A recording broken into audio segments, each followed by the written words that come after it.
Olá, pessoal! Nessa aula nós vamos falar sobre solos. Para a geologia, o solo é um produto do intemperismo físico e químico das rochas. Para a engenharia civil, é um material escavável que perde sua resistência quando em contato com a água. Para a agronomia, é uma camada superficial arável, possuidora de vida microbiana. Então, o solo é um material natural que ele é subdividido em camadas, que a gente chama também de horizontes, de compostos minerais e orgânicos, com várias espessuras, que difere do material de origem por propriedades morfológicas, físicas, químicas, mineralógicas e também por características biológicas. Então, temos aqui algumas terminologias. Rocha-mãe, que a gente chama também de rocha-matriz, é a rocha inalterada. O regolito é uma camada de pedaços de rocha, rochas parcialmente alteradas, que sobrepõem a rocha-mãe, né, que é a rocha-matriz. E tem o solo, que é a camada de material alterado, usualmente misturado com material orgânico. Então, temos aqui um perfil típico de solo, no qual pode-se verificar que esse perfil ele é subdividido em camadas, considerando que a camada em profundidade é a rocha que originou esse solo, né, que é a rocha-mãe ou rocha-matriz, que é o material consolidado. Temos o horizonte C, que é o regolito, onde existem pedaços ou blocos de rochas, né? Já é uma rocha alterada, uma rocha não consolidada, tá? Em processo de intemperismo, de deterioração. Temos o horizonte B, que é o horizonte de acumulação de materiais que vêm das camadas superiores. Ele pode apresentar uma coloração vermelha, né, avermelhada, que isso indica, um solo com essa característica aqui, indica a presença de óxidos e hidróxidos de ferro.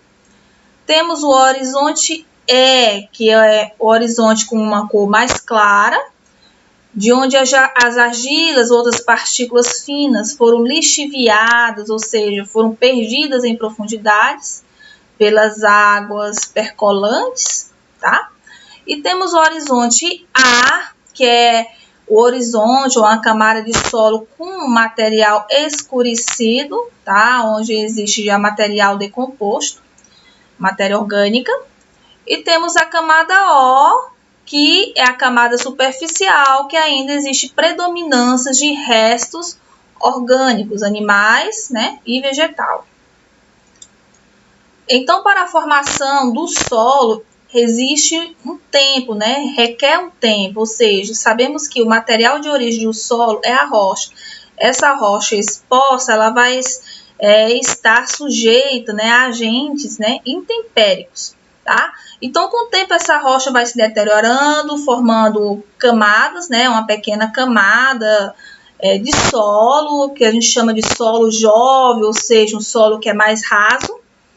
Temos um solo intermediário, onde vai surgindo mais outras camadas acima, né, sucessivamente da parte inferior para superior, tá? Então, é um solo ainda que está pouco desenvolvido, chama-se de solo intermediário.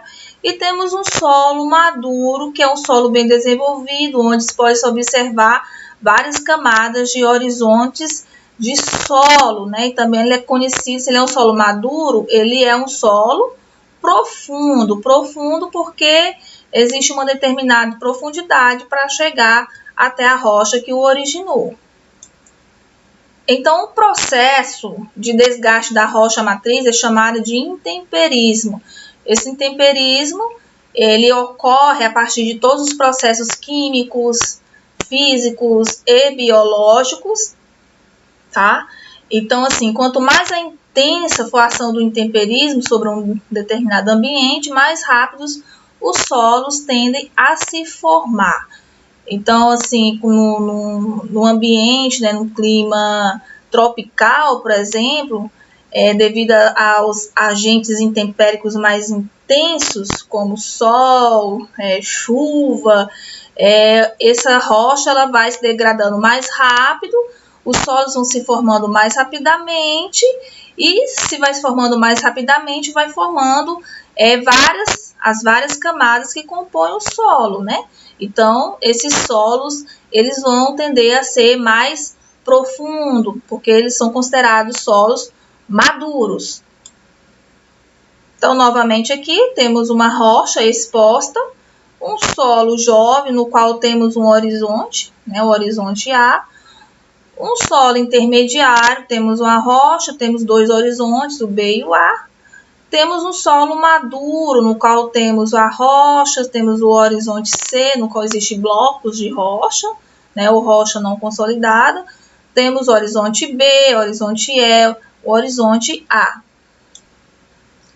Então, visualizando aqui nessa imagem, verificamos uma rocha inalterada, uma rocha alterada, no qual temos blocos de rochas, e temos uma camada de solo aqui, ou um solo residual, um solo formado no local. Então, os tipos de intemperismo, temos o intemperismo físico ou mecânico, que envolvem processos que conduzem à desagregação da rocha, sem que haja alteração química maior nos minerais constituintes. Então, temos aqui um exemplo da água, né? A água, quando chega em determinada rocha, essa rocha tem algumas juntas, no qual essa água fica armazenada, se for um lugar frio, né? Que essa água transforma em gelo, esse gelo começa a fazer pressões aqui nessa rocha, desagregando ou quebrando. Então, quais são os agentes do intemperismo físico? Variação de temperatura. Com o aumento da temperatura, os minerais vão sofrer dilatação e, devido a isso, sofrem pressões internas que vão desagregar os minerais, vão desenvolver microfraturas, e essas microfraturas vai se tornar passagem, né, aberturas para a penetração da água, sais e raízes vegetais. Cristalização de sais. O sal trazido pela maresia também se cristaliza nas fraturas, desenvolve pressões e amplia aí o efeito desagregador. Temos uma imagem, exemplo, né? O ataque de sal em uma determinada rocha. Atividades biológicas. Tá? Temos aqui orifícios formados aí por ouriços do mar. Ação de formigas. A ação das raízes das plantas. Gelo, ação do vento, ação biológica. No intemperismo químico, o principal agente é a água, tá? Então, a ação das soluções aquosas sobre os feldespatos, sobre a mica biotita, leva à produção de argilas e à formação do solo. Então, a principal argila formada é o caulinho, que é branco quando puro, e a cor vermelha do solo se deve a óxidos de ferro e manganês liberados pela alteração da biotita e outros minerais que possuem os elementos químicos em sua fórmula. Então, temos aqui, né, feldespato, mica, biotita, no qual, em contato com soluções aquosas, formam o caulim. Então, algumas reações no temperismo químico, temos a oxidação, que trata-se da reação com oxigênio, né, formando óxidos ou hidróxidos, e se a água for envolvida como produto secundário. Então, ele é responsável pela coloração avermelhada e liberação de ferro. Então, temos aqui um exemplo.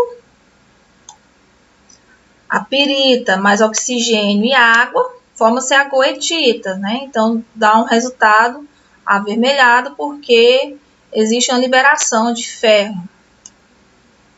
Temos também a hidratação e hidrólise, no qual também existe a ação da água, sem alteração da estrutura cristalina.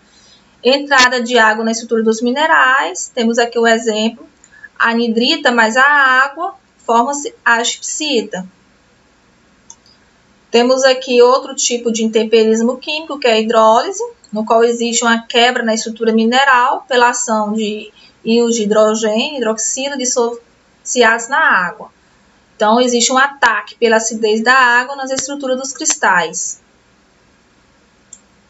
Então, acontece a destruição da estrutura mineral, liberação de cátions e ânions, removidos pela drenagem e recombinados em novos minerais. Então, temos aqui um exemplo desse tipo de intemperismo.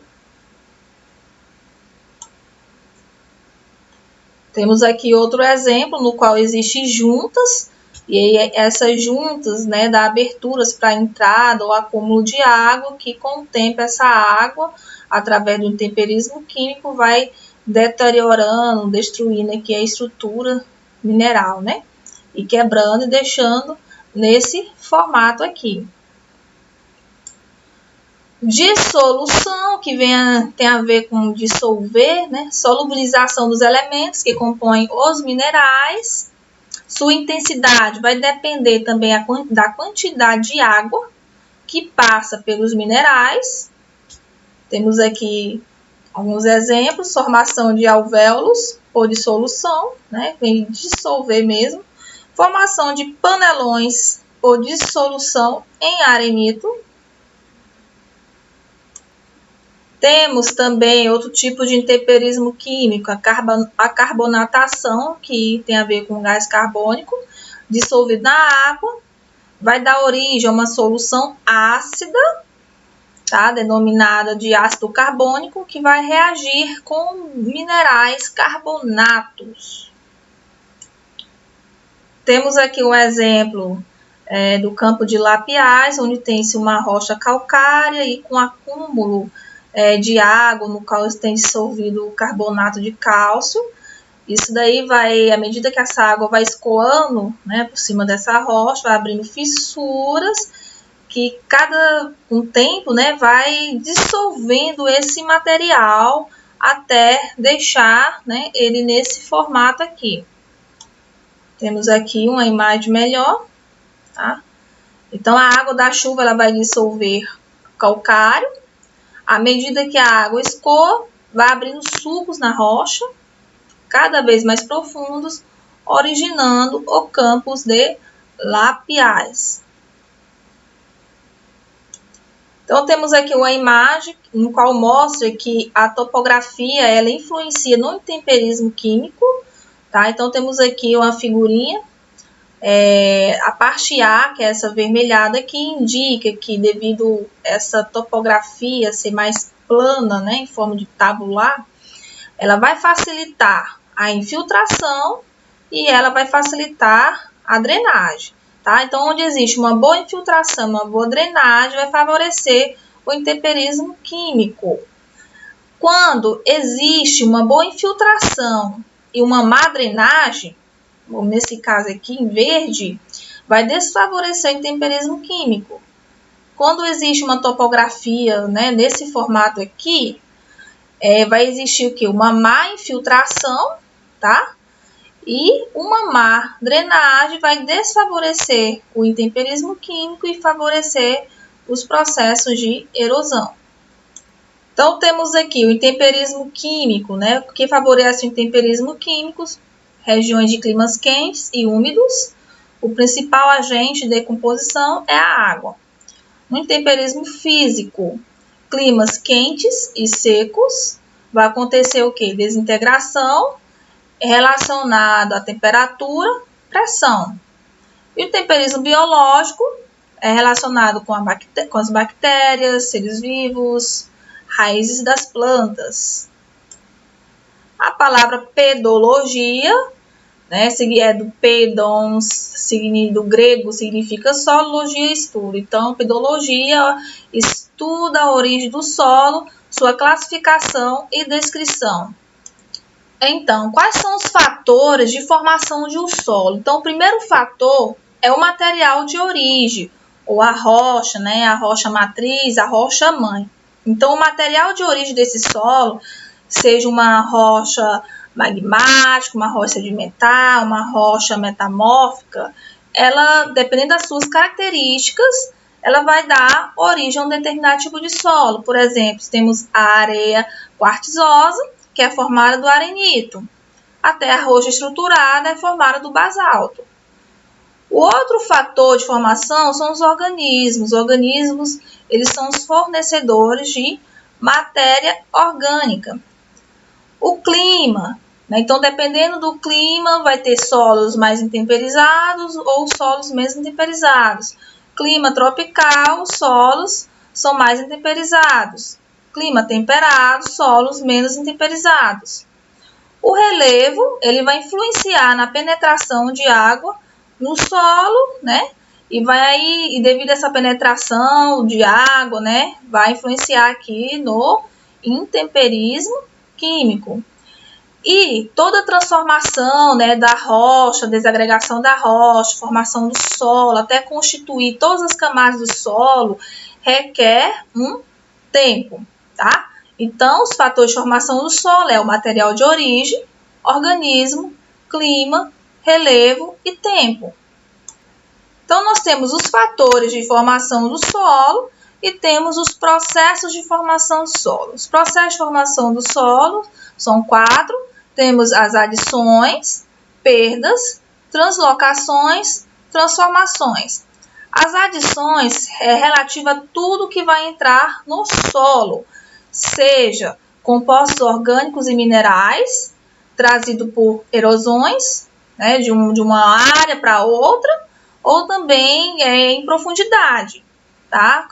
Qualquer material, mineral trazido em profundidade, como temos o exemplo aqui de transporte pelo lençol freático. Perdas relacionadas com tudo que vai sair desse solo, tá? Então, o que ele vai perder? Ele vai perder através da erosão, no qual vai erodir o solo, levar material de um ponto para um outro ponto, vai perder, né, minerais através de queimadas, lixiviação, ou seja, perda em profundidade no perfil do solo. Temos também um outro processo que é de translocação, que é relativo a transporte, né, transporte dentro do perfil, de um horizonte para o outro. Tá? Temos a migração de argila, que pode sair de um horizonte, que está mais em superfície, para mais em profundidade. Temos transporte também por organismo. Temos, por exemplo, transporte por formigas, né? Transformações relativas às transformações que podem estar sofrendo esse solo, nos seus minerais constituintes, né? Esses minerais constituintes são originários de quem? Do material de origem desse solo, que é a rocha. O solo residual. O solo residual é aquele solo formado no local que permanece no local. Ou seja, é um solo no qual existe ausência de transporte, tá? A velocidade de decomposição da rocha é maior do que a velocidade de remoção. É o perfil típico.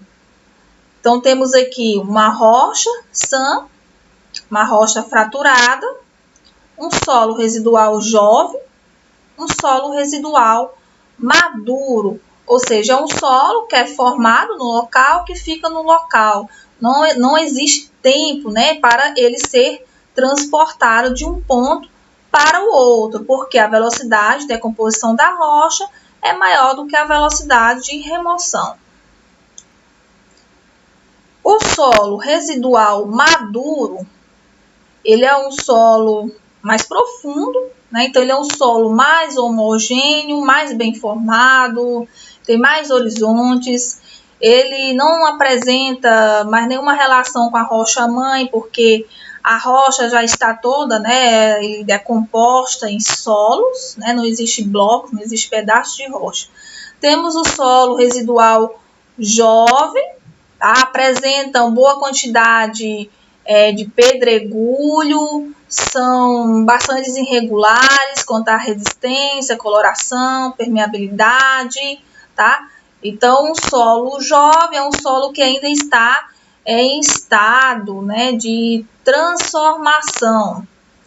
O solo saprolítico, ele guarda características da rocha sã ou da rocha mãe, né, a rocha matriz, e tem basicamente os mesmos minerais. Porém, a sua resistência já encontra bastante reduzida, né? Já é possível verificar nesse horizonte, né, do solo saprolítico, já grandes pedaços de rocha. A rocha não está mais consolidada. O solo de alteração de rocha, ele preserva parte da estrutura e dos minerais da rocha, né? Porém, com dureza inferior à rocha matriz, já é uma rocha fraturada, fissurada, onde permite o fluxo de água, né, entre as suas fissuras. E temos a rocha sã, no qual uma rocha consolidada, mantém todas as características originais, é uma rocha inalterada. Então, nós falamos do solo do solo residual, que é aquele solo formado no local, né? Não existe tempo para ele ser transportado, formado e permanece no local. Temos agora o solo transportado, o próprio nome indica que existe um transporte. Então, quais são os agentes de transporte? Vento, tá? O solo transportado pelo vento ele é chamado de solo eólico. Pela água, solos fluviais. Gelo, solos glaciais.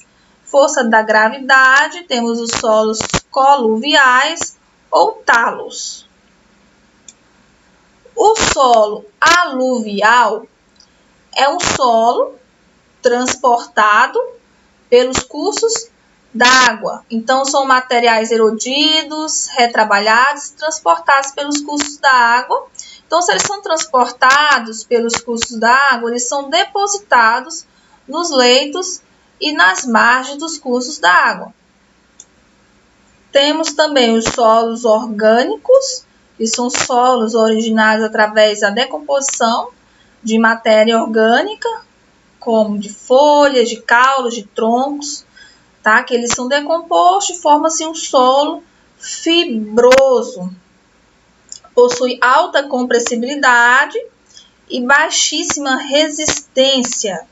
Então, são chamados também de turfa. Temos também os solos coluviais, são solos que são transportados pela ação da gravidade, tá?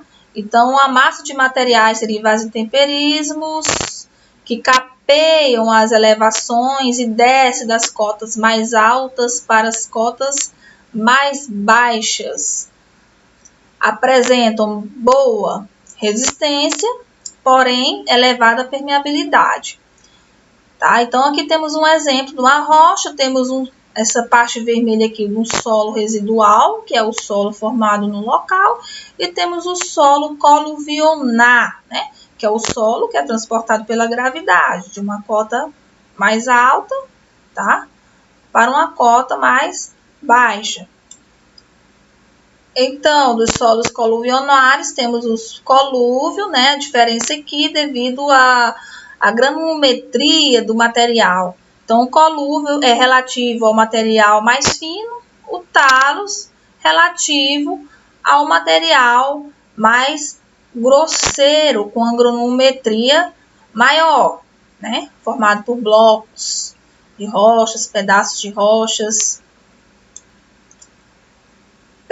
rochas misturado com solo. Temos aqui os componentes minerais do solo, né, o diâmetro do grão de areia, que varia entre 0,05 a 2 milímetros. Temos o silt, que varia de 0,02 a 0,05 milímetros.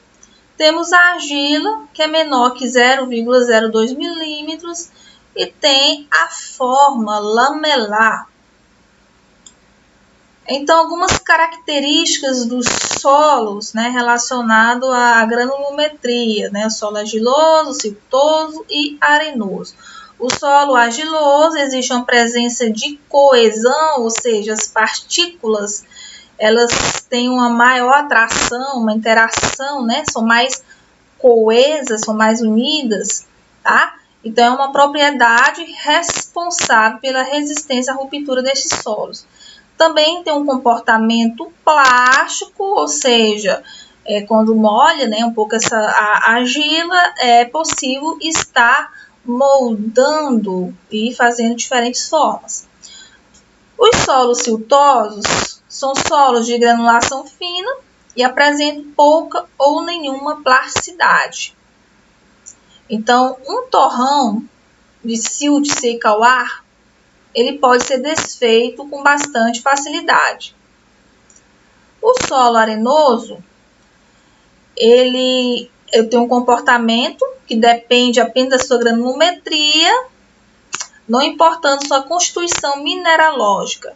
Não apresenta coesão, né? Porque arenoso é de areia, não existe atração entre as partículas. Sua resistência à ruptura se dá apenas por atrito, né? Então, existe um atrito entre as suas partículas. Os solos, eles podem ser agrupados em 13 classes texturais, tá? Então, temos o silt, franco-siltoso, franco-arenoso, areia franca, franco-argiloso, franca-argilosa, franca-argiloso-siltosa, argila-arenosa, argila-siltosa, argila e muito argilosa. Então, aqui esse triângulo textural, ele vai classificar qual tipo de solo. Então, isso aí é feito através de análise granulométrica, no qual, dependendo de uma amostra, de uma porção de solo que é submetida a peneiramento, né, a separação dos grãos em laboratório, se utiliza-se no final para verificar, né, qual é a classificação desse solo. Por exemplo, se uma porção, uma amostra de solo, né, contém 33% de argila, 40% de silt e 27% de areia, é possível determinar, através desse triângulo textural, né, qual é a classificação desse solo. Então, só para entender melhor, temos aqui esse triângulo textural, né? No qual, nessa linha aqui, temos a porcentagem de areia, que varia de 0 até 100%. Temos nessa outra linha aqui, nessa outra lateral, né, inclinada, a porcentagem de silt, que varia de 0 a 100%. E temos a porcentagem de argila também, que varia de 0 a 100%. E se em uma determinada porção se determinou, né, que existe 33% de argila, 40% de silt e 27% de areia, a intersecção desses valores, né, cai dentro de um quadrante desse no triângulo e determina qual é a classificação desse solo. No caso, nesse caso aqui, deu como solo franco-argiloso. Então, finalizando a nossa aula, temos aqui um mapa de pedologia do estado do Tocantins, no qual, né, tem identificando quais são os tipos de solos presentes no estado. Então, cada um com suas características físicas, químicas, se é um solo maduro, se é um solo jovem, tá? Então, temos aqui o latossolo, né? O latossolo é diferenciado, né? Vários tipos de latossolo, tá? Latossolo amarelo, vermelho escuro. Então, cada um desses aqui tem uma determinada diferença. Podizólicos, vermelho e amarelo, vermelho escuro, cambissolo, plintossolo pétrico, areias quartzosas hidromórficas, solos litólicos, solos hidromórficos.